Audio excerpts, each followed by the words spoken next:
కర్రెగుట్టల్లో మృత్యుగంటికలు మోగుతూనే ఉన్నాయి. మావోయిస్టులు యుద్ధభూమిగా ఎంచుకున్న ఈ ప్రాంతంలో అడుగడుగున మందు పాత్రలను అమర్చడంతో అటువైపు వెళ్లే అమాయక ఆదివాసీలు మృత్యువాత పడుతున్నారు. కూంబింగ్ కోసం వచ్చే భద్రతా బలగాలను ఎదుర్కోవడానికి మావోయిస్టులు వేల సంఖ్యలో మందు పాత్రలు అమర్చారు. గుట్టలపై వ్యూహాత్మక ప్రాంతాల్లోనూ కాలిబాటల్లోనూ ఐఈడీ, ప్రెషర్ బాంబులను అమర్చినట్టు మావోయిస్టు పార్టీ ముందుగానే ప్రకటించింది. కర్రెగుట్టల్లో మావోయిస్టులు అమర్చిన ఐఈడీ బాంబు పేలడంతో కొండపైకి వెళ్లిన ములుగు జిల్లా వెంకటాపురం మండలంలోని ముకునూరుపాలెం గ్రామానికి చెందిన ఆదివాసీ కామయ్య ఇటీవల తీవ్రంగా గాయపడి ఉస్మానియా వైద్యశాలలో మృతి చెందాడు. ఏప్రిల్ నెలలో అదే గ్రామానికి చెందిన పెంటయ్య కూడా కర్రెగుట్టలపై మావోయిస్టులు అమర్చిన బాంబు పేలడంతో అక్కడికక్కడే మరణించాడు. గత సంవత్సరం జూన్ 3వ తేదీన వాజేడు మండలం జగన్నాథపురం గ్రామానికి చెందిన యేసు గుట్టపైకి వెళ్లి కాలిబాటలోని ఐఈడీ బాంబు పేలడంతో మృతి చెందాడు. యేసు మృతి చెందిన తర్వాత భారత communist party Maoist Venkatapuram Vajedu area committee కార్యదర్శి శాంత పేరుతో ఒక లేఖ విడుదలైంది.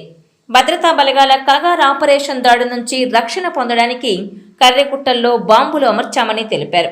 పోలీసుల మాటలు నమ్మి అమాయకులెవరూ కర్రెగుట్టల వైపు రావద్దని హెచ్చరించారు.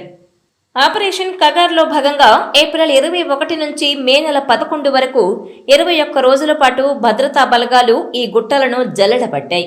20,000 మంది సిఆర్పీఎఫ్, కోబ్రా, డిఆర్జీ, గ్రేహౌండ్స్ బలగాలు ఈ ఆపరేషన్లో పాల్గొన్నాయి. బస్తర్లోని అబూజ్మడ్పై భద్రతా బలగాలు పట్టు సాధించడంతో ఆ ప్రాంతం నుంచి తప్పించుకున్న మావోయిస్టు అగ్రనేతలు కర్రెగుట్టలను స్థావరంగా చేసుకుని కార్యకలాపాలు కొనసాగిస్తున్నారని నిఘా వర్గాలు తెలిపాయి. పలువురు కేంద్ర కమిటీ సభ్యులతో పాటు పీపుల్స్ గెరిల్లా ఆర్మీ మొదటి ప్లాటూన్ కమాండర్ హిడ్మా కూడా కర్రెగుట్టల్లోని రహస్య స్థావరంలో ఉన్నారని సమాచారం అందింది.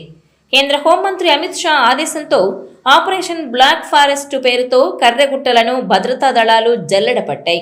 దట్టమైన అడవులు, కొండల్లోని పలు ప్రదేశాల్లో భద్రతా బలగాలు చేపట్టిన తనిఖీల్లో భూమిలో అమర్చిన 450 ఐఈడీ ముక్కలు, 818 బీజీఎల్ షెల్ ముక్కలు, 899 కార్డెక్స్ కట్టలు, డిటోనేటర్లు, భారీ మొత్తంలో పేలుడు పదార్థాలు దొరికాయి.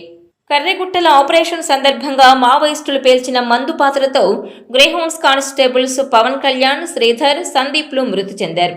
వీరి మృతదేహాలను హెలికాప్టర్లో తరలించారు.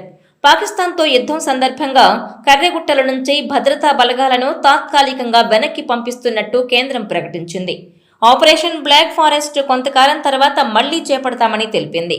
భద్రతా బలగాల ఆపరేషన్తో కర్రెగుట్టల నుంచి సేఫ్ జోన్కి వెళ్లిన మావోయిస్టు నేతలు మళ్లీ అక్కడికి వస్తారో లేదో తెలియదు. కానీ వారు అమర్చిన మందు పాత్రలు మాత్రం అటు భద్రతా బలగాలను, ఇటు సామాన్య ఆదివాసీలను కూడా కలవరపెడుతున్నాయి.